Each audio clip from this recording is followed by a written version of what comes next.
Ini kenalan, ada namanya nomor, layanan UPTD PPA di sini, nomor WA-nya kasihkan aja ke dia, dia bisa menelpon lewat WA pun bisa, atau mau kita yang datang ke tempatnya dia pun bisa gitu. Oke. Ini adalah tokoh masyarakat yang memang dia ditunjuk oleh masyarakat menjadi, yang namanya Ketua Forum Perkasa. Nah, Ketua Forum Perkasa ini, kepanjangannya adalah Forum Peduli Kekerasan dalam Rumah Tangga. Ini gitu ya. Ya betul. Jadi resahku tuh masih kayak teknologi ini udah canggih, tapi mereka nggak mau literasi tentang apa itu pelecehan seksual. Sekarang ada AI yang bisa ngebuat muka kita tuh ya Di begitulah. berbagai macam bentuk lah jatuhnya Jadi ya. kayak Hai teman Pro 2, kita ketemu lagi di Sudut Tanya Podcast. Dan hari ini kita bakal ngomongin sesuatu yang serius, tapi akan kita bawa jadi lebih fun lah ya. Karena emang ini tuh sebenarnya jadi salah satu hal yang penting banget, jadi problem yang bisa dibilang besar, terkhusus di kota Samarinda ya. Karena terbukti sampai sekarang ini kasusnya masih terus ada gitu loh. Hari ini kita bakal ngebahas soal pelecehan seksual, atau tema kita hari ini adalah perempuan darurat pelecehan seksual. Tapi akan kita kemas secara menarik lah ya, dan pastinya supaya kamu juga bisa join juga nih. Anyway, hari ini aku nggak ngobrol sendiri. Kalau ngobrol sendiri kayaknya bakalan aneh ya kan. So di sebelah aku udah ada narasumber aku yang luar biasa ya. Dari perwakilan DP3A ada Kakak Darna Delaya Masartika Esos MSI. Halo, selamat siang Kak. Selamat siang. Iya Kak, hari ini ya agak shining shimmering splendid gitu ya. Iya, karena udah mandi tadi pagi. Di sebelahnya kita punya feminis juga, teman Pro 2. Ini adalah Alicia Anastasia. hai, pagi. Biar semangatnya pagi terus ya. Always. Ya, so hari ini kita bakal ngobrol satu-satu, Tasya dan juga Kak Adela. Kita mulai dari Kak Adela dulu kali ya. Kak, ini kalau kita ngomongin soal pelecehan seksual ya, jadi problem yang serius banget kan di kota Samarinda. Tapi sampai sekarang terhitung ada kurang lebih berapa laporan, dan laporan terberat itu tuh dari hal apa aja nih Kak? Kalau untuk pelecehan seksual memang di Kota Samarinda itu kita bagi ya, pelecehan seksual usia 0 sampai 18 tahun untuk anak-anak, sama 18 tahun ke atas itu untuk yang dewasa. Kalau kasus yang terbanyak itu adalah kasus korbannya adalah anak-anak, terutama perempuan ya. Pelecehan seksual tuh juga macam-macam juga, ada beberapa item. Yang terbanyak itu adalah pelecehan seksual dan pelecehan seksual psikis, biasanya seperti itu. Kalau untuk yang 18 tahun ke atas kan biasanya itu untuk orang dewasa ya. Sudah dikatakan masuk kategori dewasa, itu biasanya jumlah kasusnya lebih sedikit daripada yang anak-anak, biasanya seperti itu. Oke, nah ini kalau ngomongin soal kasus pelecehan seksual juga ya Kak, terjadinya ini kebanyakan dari laporan-laporan itu apakah di ruang publik kah, atau justru di tempat yang kita anggap aman, kayak contohnya rumah gitu? Biasanya sering terjadi pelecehan seksual ini adalah pelakunya adalah orang-orang terdekat, biasanya seperti itu. Ada juga pelecehan seksual yang melalui elektronik. Ada biasanya laporan seperti itu, tapi lebih banyak sih orang terdekat yang melakukan pelecehan seksual. Oke, orang terdekat yang bisa dibilang kayak ya kita ketemu hari-hari gitu ya Kak. Tapi kenapa masih banyak, menurut Kakak nih, kenapa masih banyak orang-orang atau korban pelecehan seksual ini yang cenderung nggak berani, mungkin takut atau malu gitu ya untuk mengadu gitu? Ya memang sih pelecehan seksual itu dia itu melapor. Kita kan punya namanya layanan masyarakat, namanya UPTD PPA. Nah, UPTD PPA ini adalah tempat penanganan kasus-kasus kekerasan yang sudah terjadi. Nah, biasanya korban atau klien ini dia datang dan mau mengadu, sudah lama kejadiannya, kasus kekerasan seksualnya, pelecehan seksualnya misalnya di usia anak-anak, dia ngadunya di usia umur 24 tahun atau 25 tahun. Mungkin karena kesadaran dia, terus juga dia ini kan perlu kesiapan mental juga untuk melapor. Nggak mudah juga kalau ngelapor itu kan, biasanya kita takut dibully atau enggak disalahkan, malah disudutkan gitu kan, malah mereka tuh lebih banyak berdiam diri gitu loh, daripada dia bicara atau ngelapor ke UPTD. Mereka juga takut nih nanti kalau melapor apa nanti dipublikasikan, terus dilihatkan mukanya di media massa. Tapi kan kalau kita udah sosialisasikan sih kepada masyarakat, kepada teman-teman semua, bahwa kalau ngelapor ke UPTD itu kita lindungi identitasnya. Jadi kita melindungi si korban atau si klien gitu loh, nggak kita up ke media massa gitu. Jadi aman gitulah pokoknya. Berarti lagi dan lagi yang kenapa ngebikin orang-orang tuh takut ataupun malu ya karena takut dijudge sama masyarakat gitu ya, takut Kak. dijustifikasi sama masyarakat, takut dibully. Biasanya takut dibully. Harusnya kan kita lindungi, terus kita kasih tahu dia hak perempuan, hak kamu kayak gini, kamu harus ngelapor loh, kamu nggak boleh diam aja. Karena biasanya yang jadi korban kalau misalnya dia nggak lapor, nggak didampingi oleh seorang psikolog, kan kebetulan kami di UPTD PPA ada psikolognya.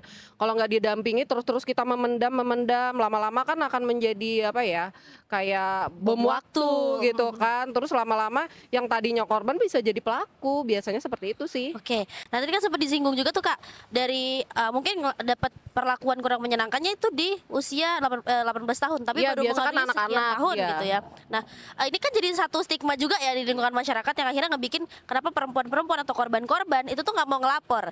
Dari DP3A dulu nih Kak, gimana?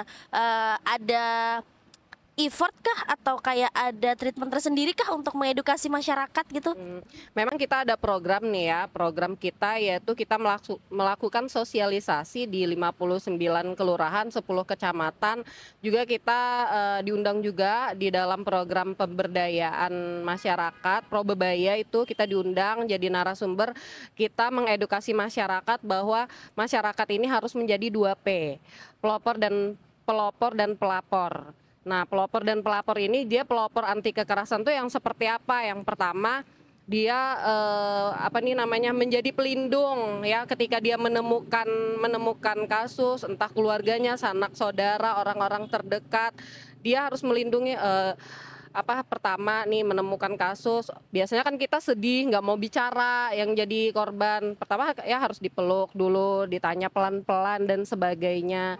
Nanti menjadi pelapor kita mendampingi dia, ayo kita ke UPTD PPA, ayo di situ kamu lebih aman.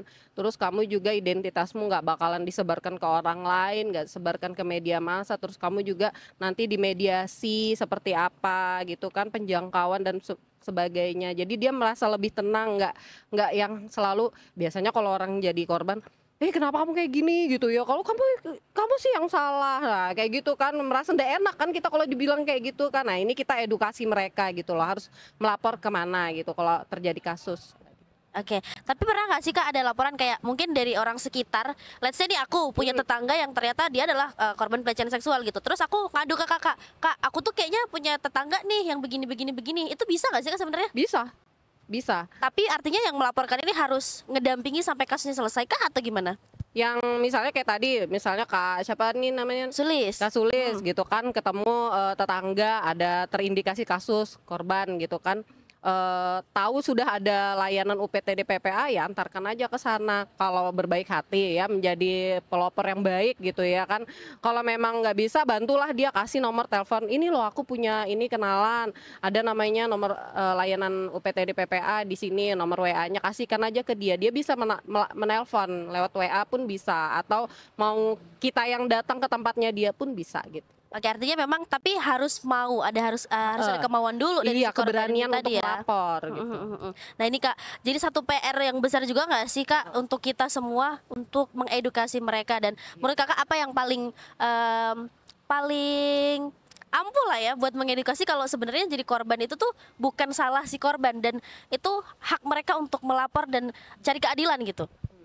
Kalau kami dari DP2PA memang sudah dari awal kita membentuk ya yang namanya relawan. Nah, relawan ini adalah tokoh masyarakat yang memang dia ditunjuk oleh masyarakat menjadi yang namanya Ketua Forum Perkasa. Nah, Ketua Forum Perkasa ini kepanjangannya adalah Forum Peduli Kekerasan dalam Rumah Tangga, yang sudah di SK-kan oleh Bapak Wali Kota kita, yaitu Bapak Dr. Haji Andi Harun. Tugas mereka adalah pendampingan gitu ya di wilayah mereka. Ini tersebar di 59 kelurahan. Jadi warga di kelurahan itu udah tahu kalau dia terindikasi kekerasan harus lapor kemana. Biasanya lapornya ke Ketua Forum Perkasanya. Dia Ketua Forum Perkasa ini masuk di dalam WART di kelurahan. Nah jadi kalau sudah ada laporan nih misal dari RT ini aku ada kasus nih wargaku gini-gini, itu masuk ke grup RT tuh. Di RT sini nanti si Ketua Forum ini datang langsung. dia melakukan pendampingan pertama, penemuan awal kasus awal gitu. Setelah itu nanti tahap berikutnya dia kan sudah di BIMTEK ya, ini ya sudah di BIMTEK manajemen kasus. Nanti dia dimediasi dulu nih di tingkat RT gitu ya kan, misalnya pelecehan seksual tadi bisa dimediasi, bisa diselesaikan secara kekeluargaan di tingkat RT lebih bagus, nggak bisa di tingkat RT dibawa nih ke kelurahan. Kalau sudah di kelurahan nggak bisa dibawa ke kecamatan. Kalau sudah nggak bisa lagi baru dibawa ke UPTD PPA, layanan masyarakat kami. Oke, artinya memang ya bisa dibilang udah ada pos-pos tersendiri Ada untuk pos-posnya. menangani dari yang oke ini masih bisa diselesaikan, nanti Iya. kalau nggak bisa tahap naik lagi Iya, gitu ya Kak ya. Oke. So Sampai tahap terakhir ke kepolisian. biasanya Oke. gitu. Sejauh ini Kak, selama Kakak berkecimpung nggak sih kayak maksudnya kayak relate lah ya sama bidang ini, ada kasus yang menurut Kakak paling berat banget dan sampai akhirnya berefek ke emosional Kakak nggak sih? Iya benar. Dari beberapa kasus seharusnya satu orang itu biasanya penanganan kasus itu bisa mampu menghadapi 4 kasus. Tapi kan karena kasus di Kota Samarinda ini adalah kasus yang terbesar jumlahnya ketimbang 10 kabupaten kota lainnya. Jadi kita juara 1 nih Samarinda nih. Tapi dalam hal keburukan, mohon maaf sekali gitu ya Kak ya. Tapi nggak menutup kemungkinan itu keburukan. Biasanya kan kalau sudah kasusnya meningkat berarti kesadaran masyarakat kan Harus seiring ya. meningkat kan. Artinya dia mau melapor gitu. Yang paling susah itu apa ya? Kasus pelecehan seksual tuh banyak sih ya, kalau sampai ke mohon maaf ruda paksa biasanya yang korbannya sampai divisum di rumah sakit dan sebagainya, itu kan biasa kita yang ngelihatnya tuh sedih juga gitu ya. Satu orang sebenarnya betul tadi tuh harus menangani 4 kasus. Kalau lebih daripada itu biasanya kita hipnoterapi atau healing, biasanya di-stopkan dulu nanti diganti oleh pegawai yang lainnya gitu. Sudah 4 ini baru ganti lagi yang ini berikutnya lagi. Jadi kalau kita lebih daripada itu kita mumet juga gitu. Jadi jangan sampai nanti malah yang menolong juga perlu ditolong Iya. gitu ya kayak Jadi korban jadi akhirnya. korban akhirnya ya. Tapi sejauh ini emang kayak banyak, maksudnya kayak dari treatment tadi udah membantu banget lah ya Kak untuk Iya, menangani benar. banyaknya kasus itu tadi Ya gitu kayak ya. hipnoterapi ya, pembersihan beban-beban dari dalam pikiran kita ketika kita penanganan, kan nggak menutup kemungkinan kita manusia biasa, kita sedih juga kan ngelihat para korban itu gitu. Benar banget. Tapi Kak, nih biasa kalau misalkan kita mau mengadu itu kan mungkin orang mikirnya kayak yang ribet banget Iya. males ini pasti stepnya panjang, aku nanti bakalan dimintain uang nggak ya. Oh, Nah, boleh nih Kak dikasih tahu gimana sih untuk masyarakat Samarinda kalau misalkan jadi korban pelecehan seksual dan mau mengadu itu kemana? Kalau untuk sudah menjadi korban ya, di penanganannya itu di layanan kami yaitu PTD PPA. Di situ nanti datang saja ke situ, kita melapor, nanti di asesmen, setelah itu nanti dikelola dulu kasusnya seperti apa, dimediasi. Kalau memang kasusnya tingkat berat memerlukan banhum, kita punya banhum juga. Terus yang namanya korban itu juga diberikan pendampingan konseling oleh psikolog, biasanya seperti itu.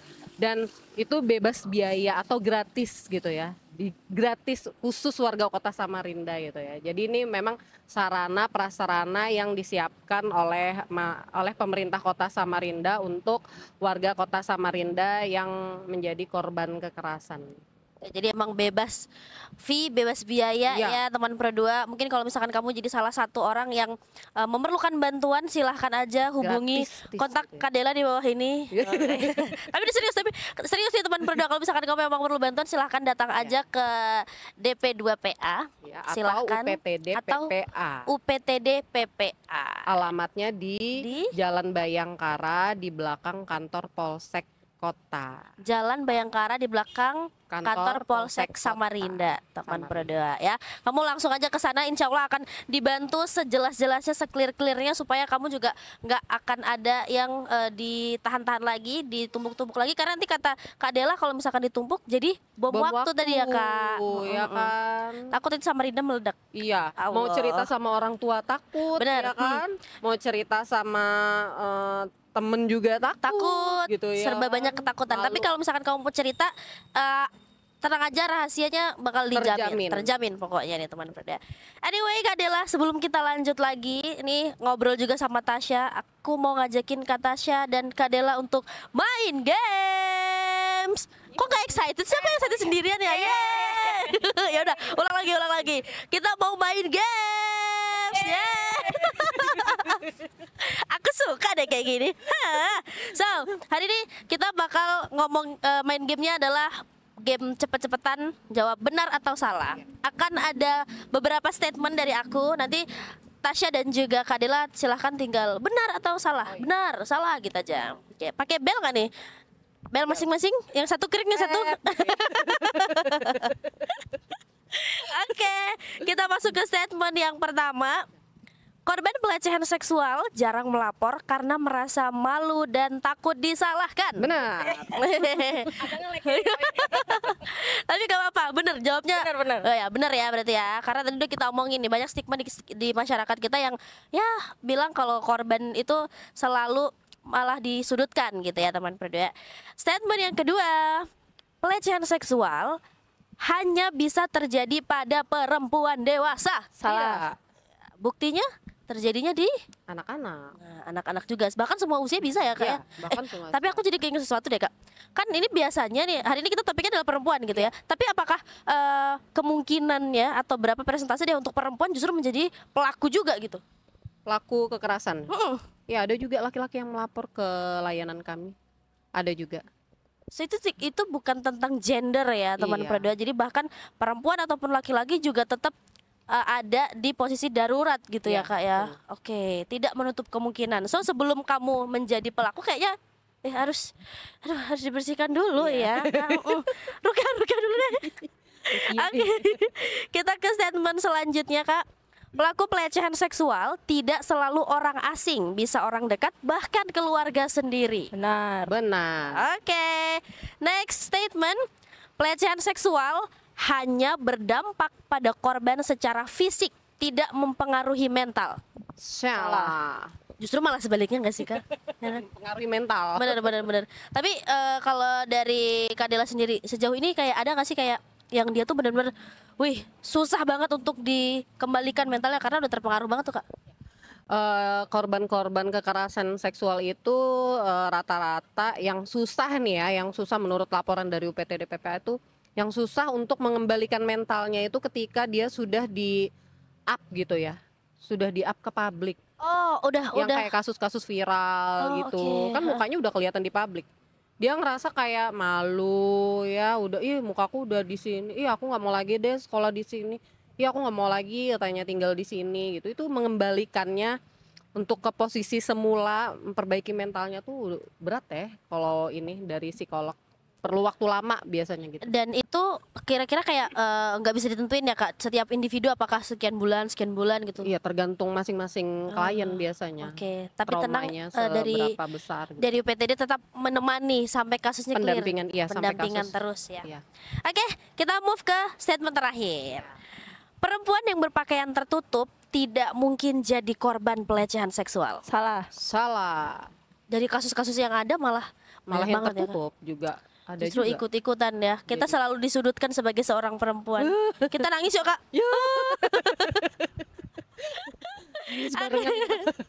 Ya itu tadi sedikit refreshing lah ya untuk kita main games hari ini. Kak Dela kita geser dulu ke Tasya karena kayaknya dia udah menggebu-gebu banget nih. Iya, hari ini kita ketemu juga teman berdua sama Alicia Anastasia. Ini seorang feminis. Hai. Hai. Ih, long time no see ya, kita kayak 15 tahun ya gak ketemu. Iya, lama banget dari kemarin. Udah ketemu. Tasya, kita hari ini ngomongin soal pelecehan seksual. Tapi menurut kamu sendiri sebagai seorang feminis, sebagai seorang anak muda gitu, keresahan apa sih yang kamu rasain banget tentang si pelecehan seksual ini?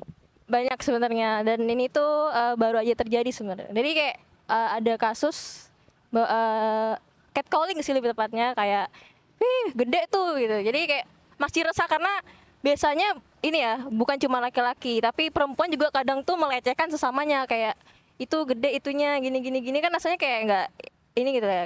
Ya betul. Jadi resahku tuh masih kayak teknologi ini udah canggih tapi mereka nggak mau literasi tentang apa itu pelecehan seksual, apa yang sebenarnya nggak boleh kita ucapkan, yang nggak boleh kita pegang, terus mereka masih nggak bisa baca gitu. Jadi banyak sebenarnya keresahanku di sini tuh kayak baca gitu.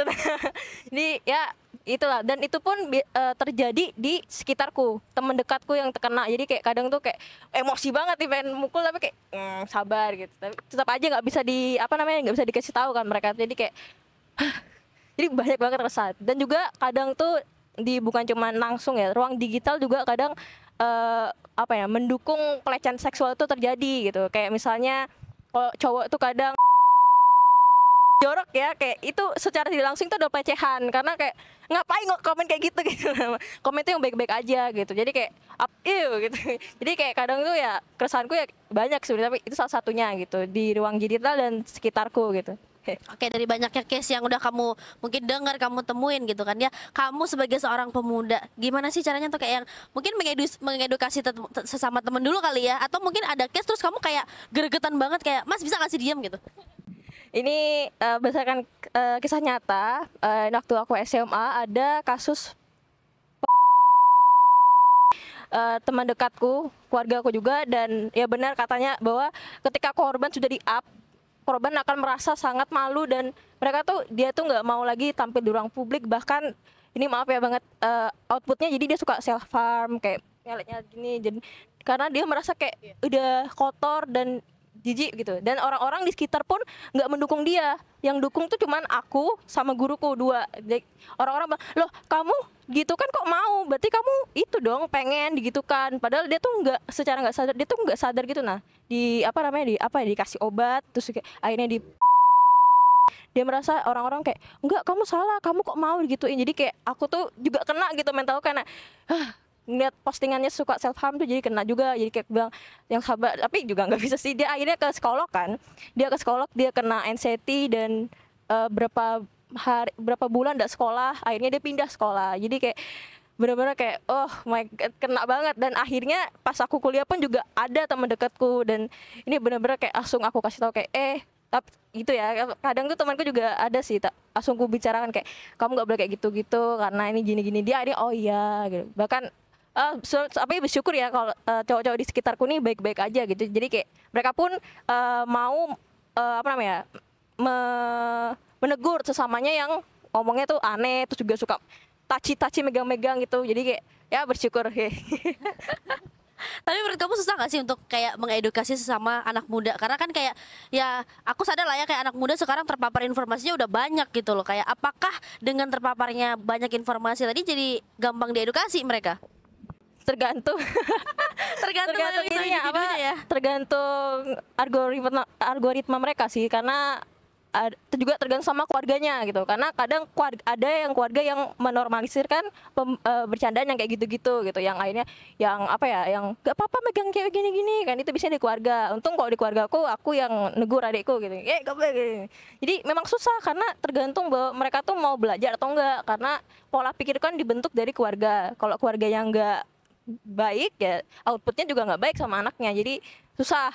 Bahkan di sekolahku kan juga penyuluhan tentang pelecehan seksual gini-gini ya, tetap aja anak-anaknya kayak gitu. Jadi kayak oh nggak apa-apa kok gini gitu, orang juga bercanda gitu, pasti ujung-ujungnya bercanda gitu. Jadi kayak ya susah juga karena tergantung pada orangnya gitu. Kalau aku sendiri pasti aku bakal negur siapapun itu gitu. Oke. Artinya ini bukan cuma PR anak muda, bukan cuma PR kita sebagai perempuan, tapi ini justru PR untuk kita semua ya. Betul. Buat untuk sama-sama sadar gitu loh kalau hal-hal yang kayak gini tuh tidak boleh dinormalisasikan gitu ya. Nah, tadi juga kamu kan sempat ngelakuin pendampingan tuh sama teman keluarga gitu kan ya. Dari pengalaman itu Tasya, sebenarnya kita sebagai keluarga nih atau sebagai orang terdekat ya, apa sih yang bisa kita lakukan untuk ngasih support mungkin, atau kayak untuk gimana ya, kalau misalkan ada case-case kayak gitu kita harus bersikap seperti apa gitu? Yang pertama kali aku lakukan adalah nangis bersama. Karena dia minta dipeluk kan, emotional support ya. Kayak kaget gitu. Kenapa nih tiba-tiba di chat kan, tiba-tiba viral gitu. Kayak langsung ku datangi dia, bahkan korban ini sampai nggak bisa berdiri kalau lihat pelaku. Kayak benar-benar lemes gitu. Kayak aku nggak bisa lihat dia gitu. Bahkan sampai sekarang dia tetap nggak bisa lihat pelaku. Nah, yang pertama kali aku lakukan kemarin itu adalah nangis bersama dan meluk dia. Kayak nggak apa-apa gitu. Kamu ada aku, ada semua orang yang dukung kamu, ada mama, ada mamaku, ada mamamu gitu. Tapi dia tetap kayak nggak bisa, aku gini-gini merasa kotor gitu. Dia kan self harm tuh karena dia merasa kotor dirinya kan, udah dilecehkan gitu, kayak nggak, aku nggak mau, katanya dia kayak udah mandi berapa kali pun badanku tetap kotor gitu, jadi kayak nggak bisa ya.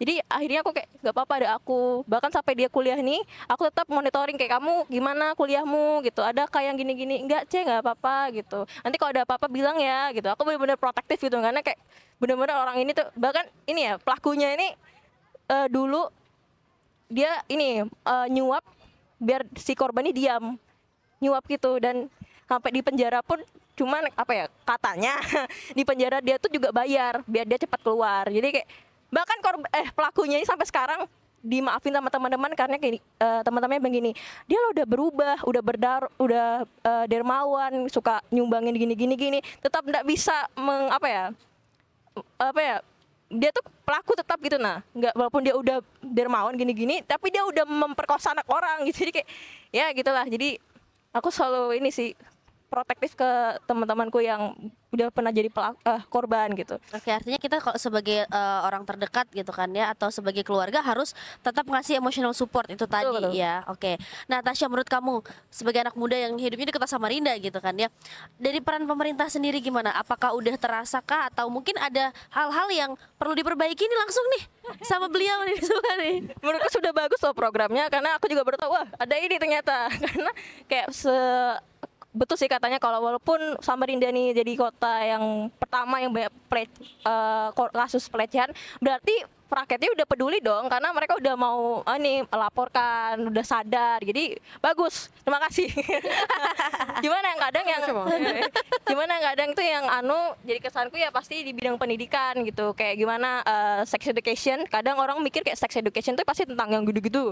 Sex education tuh adalah bagaimana kita nggak boleh megang badan orang gini-gini gitu. Itu kadang tuh di sekolah tuh nggak ada gitu. Kadang kayak orang tuh kadang tabu ngomongin sex education tuh, kayak kalau aku untuk pemerintahan bagus, tapi kalau untuk pendidikan itu kadang aku pengennya ada sex education aja. Jadi nggak usah kayak ngomong gini nggak mau, ya nggak usah kayak gitu. Kayak kita tuh wajib mengetahui badan kita dan apa yang harusnya nggak kita boleh pegang, nggak boleh kita omongin gitu. Itu menurut aku gitu sih, dan keresahanku itu.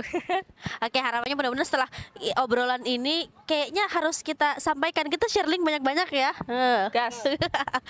Tapi artinya memang harus ada publikasi lebih masif lagi kali ya Kak Dela, supaya masyarakatnya juga ngerti ini, oh ternyata ada loh pelayanan-pelayanan kayak gini, karena memang masih banyak masyarakat yang ternyata juga belum tahu gitu loh. Nanti ada rencana juga nggak sih Kak dari UPTD untuk ngegandeng anak muda mungkin? Ya. Langsung maju paling depan nih Tasya. Kalau anak muda kita udah membentuk ya yang namanya forum anak. Nah, forum anak ini tugasnya adalah pendampingan, mengedukasi anak-anak kemana mereka harus biasanya nih kalau di sekolah ada namanya PPKS sekolah. PPKS ini mengedukasi, yaitu seks edukasi, yang mana yang boleh dipegang, yang mana yang boleh terus tips-tips mencegah terjadinya pelecehan seksual biasanya dari PPKS yang ada di sekolah. Nah, di sekolah-sekolah ini juga yang namanya forum anak ini dia tersebar juga keberadaannya di SMP, di SMA yang ada di Kota Samarinda. Biasanya korban-korban pelecehan benar tadi ya dia nggak mau bicara sama orang tua, dia nggak mau bicara sama gurunya, pasti dia bicaranya sama siapa tadi? Sama teman sebayanya kan. Nah, itu pentingnya adanya forum anak, pendampingan dia di situ. Nanti forum anak kasih tahu mereka gini, tekniknya udah ada. Misal pertama memeluk temannya, kalau memang sejenis ya, kalau nggak sejenis nggak boleh gitu kan. Memeluk temannya, disabarin, ada aku kok, aku bisa dampingin kamu sampai ke UPTD PPA. Kamu perlu pendampingan psikologis, ini gratis, tidak dipungut biaya. Siapapun juga nggak akan tahu bahwa kamu menjadi korbannya. Terus juga kamu nggak akan dipublish gitu. Nah, takutnya kalau tidak didampingi oleh forum anak atau generasi muda yang tahu nih ya harus melapor kemana, takutnya arahnya ke yang lain. Kamu ya udahlah gampang aja lah, misalnya ini kalau yang jelek-jelek buruk-buruknya nih, ini aku ada obat nih bikin kamu lupa sama masalah-masalah kamu. Nah, itu yang jeleknya itu ya. Jadi perlu memang adanya forum anak. Nah, forum anak ini juga kita biasanya untuk dari pemerintah kota biasanya kita 2 tahun sekali itu melakukan pembaruan gitu ya, dibentuk lagi, itu melewati berbagai seleksi yang betul-betul anaknya ini yang dipilih yang benar-benar perilakunya baik, menjadi teladan untuk teman sebayanya, mampu mengayomi teman sebaya, apalagi temannya ini menjadi korban atau menjadi klien gitu kan, memang dia di BIMTEK gitu loh. Ada di tingkat SMP, SMA. Terus kita juga kerjasama nih dengan semua universitas yang ada di Kota Samarinda. Kebetulan universitas memiliki yang namanya PPKS, masing-masing universitas. Nah, setiap tahun juga kita sosialisasi ke semua universitas yang ada di Samarinda. Kita berikan edukasi kemana harus melapor dan jenis-jenis kasus kekerasan apa sih. Kita kan taunya kan aku diginiin atau misalnya catcalling gitu. Ini masuk nggak ya, kekerasan apa nggak ya? Ini masuk apa sih? Atau enggak aku dicoel-coel gitu ya kan? Ini masuk kekerasan apa? Tapi kita kan ngerasa nggak enak ya. Padahal itu sebenarnya coel-coel, disentuh-sentuh itu masuk di kategori pelecehan seksual fisik. Ya, kalau catcalling tadi pelecehan seksual non fisik atau verbal gitu. Jadi memang udah ada kategorinya dan Udah ada dan kategorinya. anak-anak atau teman-teman ini udah ada pendampingannya sendiri sesuai dengan usianya ya Kak ya. Nah, Kita geser lagi ke Tasya. Tasya, ini aku punya pertanyaan. Menurut kamu sendiri sebagai seorang perempuan, gimana sih kita tuh untuk sama-sama menjaga sesama perempuan? Karena kadang ya tadi balik lagi kayak kita sebagai perempuan tuh kayak iya apaan sih pick me banget. Kadang kita suka kayak gitu kan secara nggak sadar nih gitu. Gimana tuh caranya? emosi Enggak. Kebetulan aku ada forum digital literasi namanya The Female Lit Society. Di situ kami kadang itu namanya membuat edukasi literasi tentang apa itu pelecehan seksual, dan kadang kalau itu kan grup WA tuh. Misalnya kalau di grup WA udah melenceng tuh ngomongin buku yang kayak iya ganteng nih gini kayak gitu. Langsung kami tegur kayak nggak boleh gini. Kalau yang sekarang di real life itu kalau aku ulang ini sih apa ya, lebih ke teman dekat aku dulu gitu. Aku kasih tahu kayak kadang tuh ya gitu. Banyak sih aku kadang kayak cara kita kadang tuh perempuan juga nggak tahu karena apa ya. Aku pernah baca bahwa perempuan tuh juga bisa menjadi tangan kanan patriarki yang dimana mereka tuh juga kalau perempuan yang tegas, yang bisa stand up for herself, itu pasti bilang pick me gitu kan. Padahal itu nggak pick me gitu. Itu kita menjaga diri kita sendiri gitu. Dan kita juga harusnya sadar bahwa sesama perempuan ini rentan banget yang namanya kena pelecehan. Karena apa ya? Nggak tahu juga. Aku juga bingung kenapa kita bisa kena pelecehan terus itu. Bingung juga kadang. Jadi kayak kadang tuh ya gitu. Aku bilang kamu harusnya nggak gini gitu. Kalau ada yang korban walaupun aku gak kenal, aku pasti kasih tahu ke temannya dulu, ke teman dekatnya kayak teman kamu gini. Oh iya, makasih ya udah ngasih tahu. Jadi sesama perempuan tuh harus sadar sih bahwa kita ini harusnya saling memeluk, harus saling merangkul gitu. Jangan kayak demi cowok kan ini mau berantem satu sama lain Malah gitu. saingan ya. Malah doxing. Jangan, kita tidak boleh saingan karena sama aja sih kita ya sama-sama perempuan. Ngapain gitu loh. saingan gitu kan, banyak cowok. Masih banyak pria lain. Terakhir Tasya, nih kalau ngomongin soal ruang digital tadi yang sempat kita bahas juga ya. Jadi menurut kamu sendiri gimana sih cara kita untuk menciptakan ruang digital yang emang aman, apalagi untuk kita seorang perempuan gitu loh? Sekarang kan ruang digital tuh banyak banget yang namanya revenge porn, ada doxing gitu-gitu. Ruang aman bagi kita adalah jangan mengirim informasi pribadi gitu. Kadang tuh orang terlalu nyaman di sosial media gitu, kayak tiba-tiba kirim foto yang lagi kan kalau sama pacaran nggak usah papap. Pas udah bersuami aja gitu. Jadi itu masih pacar tuh, nggak usah papap kayak sayang gini-gini. Nah, kita harus sadar bahwa kita ini rentan banget kena yang namanya revenge porn, terus juga doxing itu kan rentan banget tuh, apalagi sekarang ada AI yang bisa ngebuat muka kita tuh begitu berbagai macam bentuk lah jatuhnya. Jadi ya. kayak jangan terlalu nyaman sama sosmed. Jadi berhati-hati aja. Kirim yang aman-aman aja, misalnya kayak nyebarin informasi atau kayak misalnya kamu lagi ikut seminar, nah foto aja, tapi jangan foto tubuh kamu gini karena sekarang tuh rentan banget AI, luar biasa bahaya sekali itu. Jadi Bahkan wajah aja udah bisa disalahgunakan. iya, gitu aku udah ya. terkecoh loh, kayak beneran tapi kayak tuh AI gitu. Ternyata enggak ya. Mending kalau AI udah ini aja terlalali aja di Iya, saya tentu ya. sahur. Oke, ini kita nggak berasa ini ngobrolnya dari tadi kayak udah habis nih durasi. Panas nih. Mohon maaf nih ya. Mungkin terakhir kali sebagai closing statement dari Kak Dela dan juga Tasya, pesan untuk generasi muda atau untuk masyarakat terkait darurat pelecehan seksual untuk perempuan dan laki-laki, mungkin kita garis besar ya. Silahkan Siapa dari dulu Kak nih? Dela dulu nih kayaknya nih.